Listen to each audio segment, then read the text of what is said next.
So here we go, day one of the Acoustic Kickstarter campaign tour. It's not much. I've got an acoustic guitar, an idea, and some friends to share it with. So, I'm landing in Nashville, Tennessee, the city of music. It's a good place to start.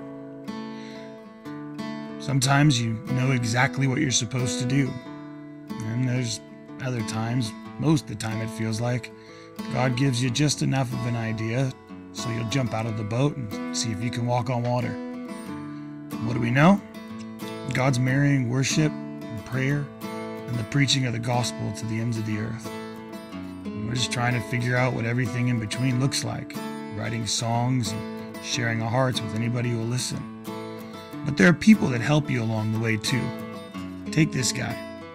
This is Jeremy Camp. You may have heard his songs, but I doubt you've heard his heart. This man loves Jesus more than most people I run into.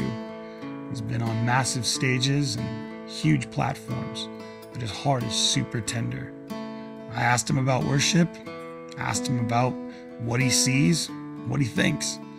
And here's what he said.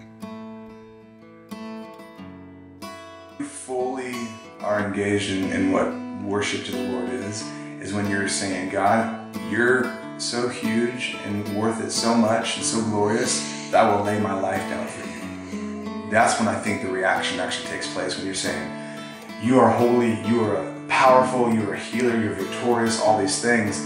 Okay, then it actually acts like that in your life, and then you go and proclaim that. Because here's the deal, and I shared this with you earlier.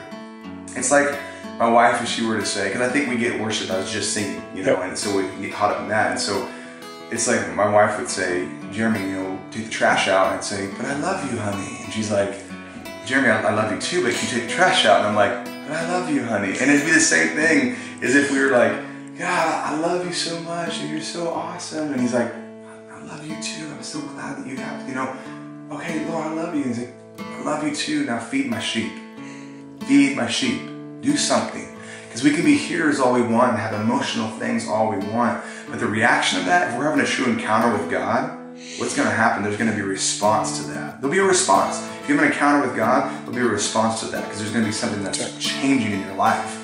And so for me, what I see is going on is that response, these emotional times that are great, but the response to that is saying, God, I want to lay my life down for you, because I want to worship you and lift you up the highest, saying that my life's not like Paul, and I said this earlier, Paul, the reason why he could go, and I'll share what I said, he could go and be shipwrecked, be beaten in prison and still sing songs, and then stoned in Lystra, and then get back up and go back into Lystra and speak again after being dragged out of the city and left for dead, is because he realized that his life wasn't his own. Because he says in Acts 20:24, none of these things that are going on, they don't move me. It doesn't move.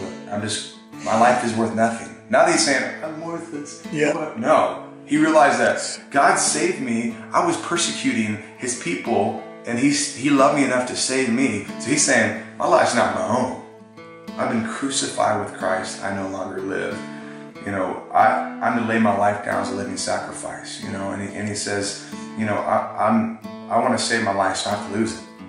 I'm to deny myself every single day, because Christ is our example. Because he does say, imitate me as I imitate Christ. So Christ is our example. So what did Christ do? He ultimately, the greatest act of love is laying his life down for us. We don't deserve it, but he loves us so much that he's like, I love you. So I think for me, it's just, there's hopefully, and I feel like there's a generation being raised up that are been hearing a lot, but saying, no, I want to do. And what does the do say? Go unto all the nations and preach the gospel to every creature. Oh, make disciples of all nations. Go and take care of pure and undefiled religion, is taking care of the widows and the orphans. Actually reaching out to those that you're not going to get anything back from that. That's just purely you just showing the love of Christ. You know, he says, hey, you want to come to me? Love these little ones. Let the little ones come to me. Yeah. And have faith like a child. So I believe that we're in a place where people are really saying, hey, I want to really lay my life down. And God's challenging me. It's like, do you really mean that? I wrote a song called Reckless, and it's like, do you really mean that? That I'll lay my life down and give it up as you gave it up? Do you mean that? Ooh. But I think there's people that God's stirring. He who has ears, let him hear. And he's speaking to a lot of us. And I think that God is going to do an amazing thing in this generation, in this nation, in the world around us. But it takes people saying, my life's not my own. My life's Christ, and I want to lay my life for my King. I think the only way that we're going to have actual things and impact in this nation is if we can realize that our life is His and submit under His. That's it. Not our own. We live in a comfort society. Sorry, I'm emotional. We're getting where it's me society, narcissistic, and God's like, that's so contrary to what I have. So contrary to what it means to serve me, you know. And I want my life to be truly submitted under the Lordship of Jesus Christ. I'm His servant, and that's what I want to be. And I'm making mistakes.